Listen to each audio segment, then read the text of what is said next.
ప్రధాని మోడీని చంపేస్తాం. అవును, ఇదే ఇప్పుడు హాట్ టాపిక్. సంచలన ఫోన్ కాల్ అయితే రావడం అయితే జరిగింది. ప్రధాని మోడీని చంపేస్తాం, ఎన్ఐఏకి ఆగంతకుడి బెదిరింపు కాల్స్. ఎన్నికల ప్రచారంలో పాల్గొంటున్న ప్రధానమంత్రి నరేంద్ర మోడీని చంపేస్తామంటూ అందిన బెదిరింపు కాల్స్తో చెన్నైలోని జాతీయ దర్యాప్తు విభాగం అప్రమత్తమైంది. చెన్నై పుర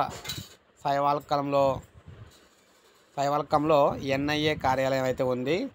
రాత్రి ఒక గుర్తు తెలియని వ్యక్తి ఈ కార్యాలయానికి ఫోన్ చేసి ఎన్నికల ప్రచారంలో ప్రధాని మోడీని హతమారుస్తానంటూ హిందీలో హెచ్చరించాడు. వెంటనే ఎన్ఐఏ అధికారులు చెన్నై సైబర్ క్రైమ్ బ్రాంచ్ని అప్రమత్తం చేశారు. మధ్యప్రదేశ్ నుంచి ఆ కాల్ వచ్చినట్లుగా తేలటంతో గురువారం ఉదయం ఎన్ఐఏ సైబర్ క్రైమ్ బృందాలు భోపాల్కి అయితే వెళ్ళాయి. అదేవిధంగా చివరి విడత ఎన్నికల ప్రచారంలో పాల్గొంటున్న ప్రధానికి భద్రతను మరింతగా పెంచాలని కూడా యోచిస్తున్నట్లు సమాచారం అన్నమాట. ఎందుకంటే డైరెక్ట్గా ఎన్ఐకే ఫోన్ చేసి మేము ఇక్కడ ప్రధాని మోడీని అయితే చంపేస్తామని చెప్పేసి బెదిరింపు కాల్ చేశారంటే వారు ఎంత తెగించి ఉంటారు ఏంటనేది అయితే సో ఆ విధంగా దర్యాప్తు అయితే చేస్తున్నారన్నమాట. ఇప్పుడే మనకు అప్డేట్ వచ్చింది. ఒక లైక్ చేయండి, సబ్స్క్రైబ్ చేసుకోకపోతే మన ఛానల్ సబ్స్క్రైబ్ చేసుకొని ఫాలో